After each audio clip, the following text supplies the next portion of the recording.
Hello, I'm Teacher Lynn and welcome sa isa na namang serye ng Instructional Material Making.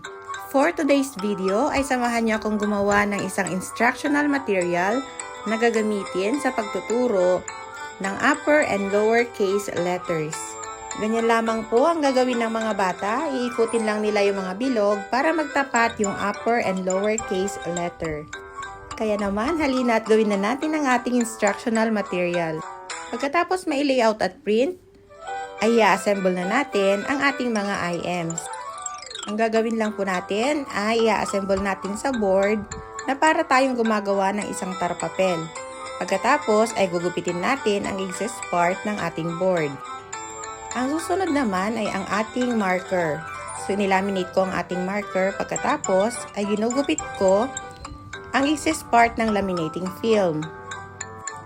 Kapag nagupit na ang excess part ng laminating film, ay i-assemble na natin ang ating instructional material. Lalagyan lang natin ng round head fastener. At ayan, mayroon na ulit tayong isang instructional material.